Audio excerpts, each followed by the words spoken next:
اعوذ باللہ من الشیطان الرجیم بسم اللہ الرحمن الرحیم اللہم صلی علی محمد مبارک وسلم صلی اللہ علیہ۔ آج موضوع ہے زرعی زمینوں کا قتل عام۔ سکرین پہ ایک تصویر میں شیئر کر رہا ہوں آپ کو، اس کو پہلے دیکھ لیں۔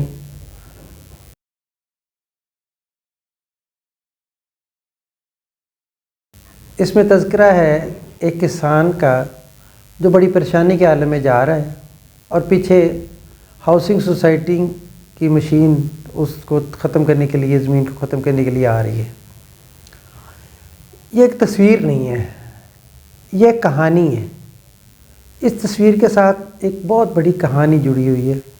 کہانی کیا ہے کہ جلدی امیر ہونے کے چکر میں ہماری قوم نے زرعی زمینوں پہ بلڈنگوں کے جنگل اگانا شروع کر دیے ہیں، عمارتوں کے جنگل اگا رہے ہیں اور زرعی زمینیں ختم کر رہے ہیں۔ کیوں؟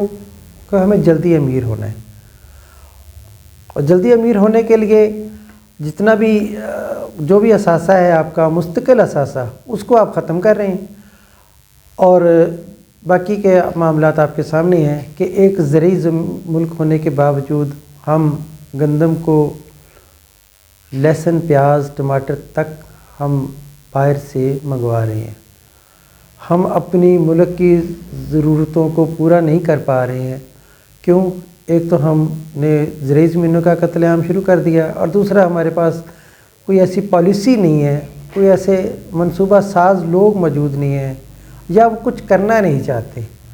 دماغ تو بہت ہیں، یہی لوگ جب باہر کہیں کسی ملک میں جاتے ہیں تو وہاں سے اعلان ہوتا ہے کہ ایک پاکستانی نے فلاں ملک میں یہ چیز ایجاد کر دی، ایک پاکستانی نے فلاں ملک میں یہ ایجاد کر دی۔ اس کی وجہ یہ ہے کہ یہاں سے جو اچھے دماغ ہیں وہ ملک سے چلے جاتے ہیں، اور پیچھے جو رہ جاتے ہیں وہ ایک ڈنگ ٹپاؤ پالیسی کے طور پہ کام کر رہتے ہیں۔ ان کو نہیں فکر کہ اس ملک میں کیا ہونے والا ہے، ہو کیا رہا ہے۔ جتنی جلدی امیر ہونے کی ہوس ہے انسان میں، اس کو پورا کرنے کے لیے ہم لگاتار نئے سے نئے منصوبے بنا رہے ہیں۔ وہاں پر قسطوں پہ پلاٹ دے رہے ہیں، کچھ جگہ پہ زمین ہوتی ہے، کچھ نہیں ہوتی ہے، وہاں پہ بہت بڑے بڑے فراڈ وہ الگ ہیں، وہ ایک الگ کہانی ہے۔ لیکن ہم کر کیا سکتے ہیں؟ ہم عام آدمی اس میں کچھ نہیں کر سکتا جب تک حکومت وقت سارے مل کے اس کی ایک خاص پالیسی نہ بنائیں کہ جو زرعی زمین ہے اس کو آپ ختم نہیں کر سکتے۔ کیونکہ اگر زرعی زمینیں ختم ہوں گی تو آہستہ آہستہ حالات یہ ہوں گے کہ ہمیں جو اس وقت تک مل رہی ہے گندم یا کوئی بھی دوسرا اناج، آہستہ سے یہ بھی ختم ہو جائے گا۔ آپ بڑی بڑی ہاؤسنگ اسکیموں کو چھوڑ دیں، ان کے نام لیتے ہوئے شاید ہم میں سے کسی کو اچھا نہ لگے سننے کے لیے۔ پچھلے دنوں میں اپنے گاؤں گیا تو وہاں پر مجھے دیکھ کر یہ بڑی پریشانی ہوئی کہ جو گاؤں کے ارد گرد کی جو زرعی زمینیں تھیں وہ بھی لوگوں نے پلاٹ بنا کر بیچنی شروع کر دی ہے۔ پہلے ہمارا گاؤں تقریباً 25 ایکڑ پہ تھا، ابھی بڑھتے بڑھتے وہ ڈبل یا 2.5 گنا تقریباً ہو چکا ہے۔ اور آپ یہ سمجھیں کہ 25 ایکڑ اگر ایک گاؤں میں وہ زمین ختم ہوئی ہے تو 25 ایکڑ سے اناج کتنا آتا۔ اچھا، دوسری بات، آپ سارے گاؤں شامل کر لیں، آپ صرف پنجاب کو لے لیں، اور ہر گاؤں میں اگر یہی پالیسی چلتی رہی تو ایک وقت ایسا آئے گا کہ ہم کچھ نہیں کر پائیں گے۔ اچھا، اس کا نقصان کیا ہوگا؟ کبھی کوئی سوچتا نہیں ہے۔ جب کسان کو اپنی زمین سے کوئی اناج اگانے کے لیے کوئی جگہ نہیں ملے گی، زمینیں ختم ہونا شروع ہو جائیں گی، جو زرعی مزدور ہیں ان کو کام نہیں ملے گا، تو وہ کیا کریں گے کہ وہ بڑے شہروں کا رخ کریں گے۔ بڑے شہروں پہ کا رخ کریں گے تو وہاں پہ جو ان کا دباؤ بڑھے گا۔ ایک تو آبادی جس کی پلاننگ، ہمارے پاس یہ بھی نظام نہیں ہوتا کہ جتنے لوگ یہاں پر کسی منتقل ہو جاتے ہیں ان کا رہن سہن وہاں کے حساب سے حساب کتاب لگایا جائے۔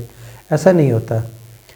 لیکن چھوٹے شہروں سے یا گاؤں دیہاتوں سے جب بڑے شہروں کے صرف لوگ آنا شروع ہو جاتے ہیں تو اس کی آبادی میں اضافہ ہو جاتا ہے. اس کی سہولتیں جو وہاں کے لوگ موجود ہیں ان کے لیے بھی پوری نہیں پڑتی، اور آہستہ آہستہ شہر بڑے ہونا شروع ہو جاتے ہیں. جب شہر بڑے ہونا شروع ہو جاتے ہیں تو پھر اس کے انتظام و انتظام میں کمیاں نظر آنا شروع ہو جاتی ہیں، اس پر پھر توجہ نہیں رہتی.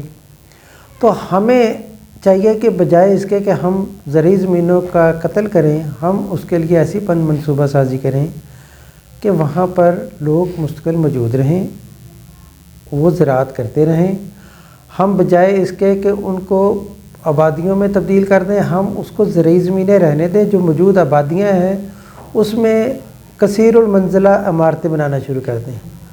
یہ پالیسی آپ گاؤں دیہاتوں میں بھی شروع کروا سکتے ہیں، لیکن اس کے لیے سب سے پہلے سوچنا پڑے گا، ایسے دماغوں کو سوچنا پڑے گا جو ملک کے لیے کچھ کرنا چاہتے ہیں. ہوتا کیا ہے کہ ہم جیسے جیسے چیزیں ہماری کم ہونا شروع ہو جائیں گی، چیزیں باہر سے منگوانا شروع ہو جائیں گے تو ہمارا زر مبادلے پہ بھی فرق پڑے گا.